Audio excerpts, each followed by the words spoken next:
За сайн байцгаана уу та бүхэндээ энэ өдрийн мэндийг хүргье.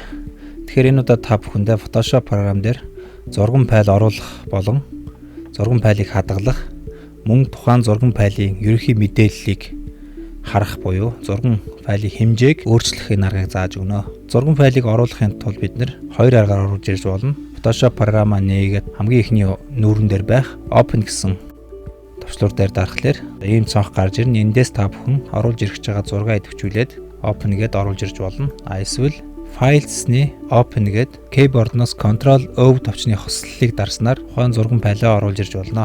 За жишээ олгоод та бүхэндээ эндээс 3 зурган файлыг оруулж үзүүлье. За олон зурганаас та бүхэн сонгож зураг оруулахаар бол гарнаас Ctrl товчоо дарж агаад хэд хэдэн зургийг идэвхжүүлээд Open гээд оруулах боломжтой байгаа.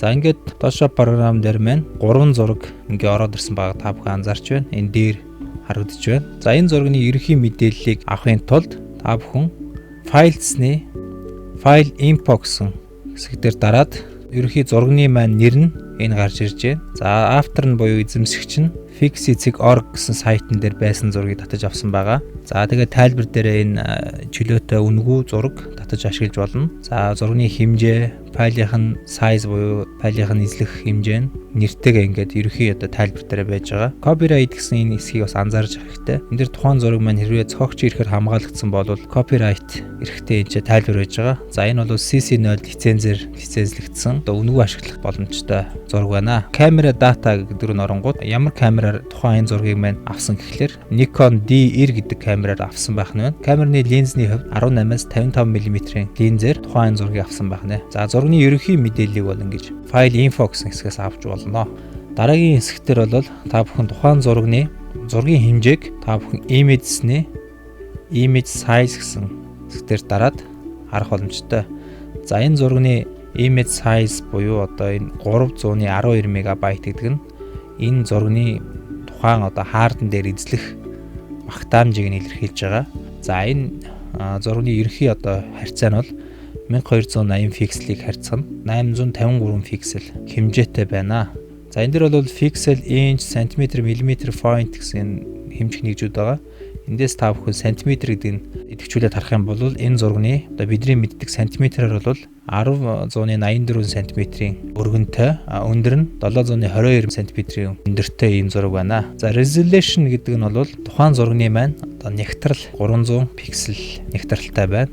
За өөрөөр Image-ны Image Size гэсэн рүү ороод та бүхэндээс зургийн хэмжээг өөрчлөх боломжтой байгаа. За энэ зураг бол анх 3097-г харьцах нь 2026 пикселийн харьцаатай урт өргөн нь. За Image Size буюу хэмжээ нь 18 МБ хэмжээтэй ийм том зураг байна. За энэ зургийн хувьд хэмжээг нь өөрчлөхийг гэвэл 3097-гоо за жишээ нь 1500 болгочих. Тэгвэл зураг маань жижигэрсэн. Дагаад 18 МБ хэмжээтэй байсан бол 421 МБ хэмжээтэй болж багассан байгаа юм. За мөн зургийн хэмжээ маань жижигэрсэн байгаа. За одоо окей дарж харъя. За зураг маань жижигэрсэн байна тийм ээ. За ингээд зургийн хэмжээг бол ингэж өөрчлөх боломжтой. За ингээд одоо бүгдээрээ өөрчилсөн зураг хадгалахын тулд Files-ны Save болон Save As гэсэн командаар хадгалах болно. За save гэдгийг бол та бүхэн мэдж байгаа. Нэр өгөөд хадгалсан тохиолдолд save хийх юм бол тухайн нэрэн дээрээ хадгалаад явцдаг. Save as гэх юм бол зураг 2 гэд нэр өгөөд шинээр файл үсгээд хадгалцдаг.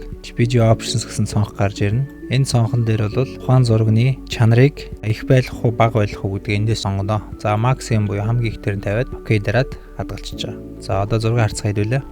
Зураг 2 гэдэг энэ чинь шинэ файл үүссэн байна. За энэ дээр нэг анхаарах хэрэгтэй зүйл нь та бүхэн хадгалах Save As-гээ хадгалахдаа энэ Save As type буюу энэ зургийнхаа өргөтгөл буюу форматуудыг анхаарах хэрэгтэй. Энд маш олон төрлийн форматууд байна. За эндээс бидний хамгийн өргөн ашиглагддаг форматуудыг та бүхэнд харуулъя. За тухайлбал зургийн файлыг хэвчлэн JPG-гээр хадгалдаг. За PNG гэдэг нь тухайн арын фоныг нь ухаад авчихсан ийм зургийг хэвчлэн энэгээр хадгалдаг.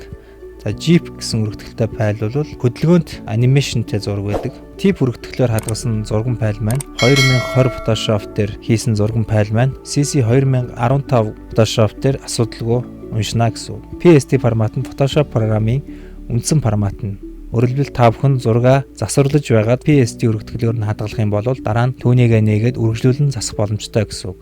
За энэ удаагийн хичээл үгээр өндөрлөж байна. Дараагийн хичээлээрээ уулзцгаая.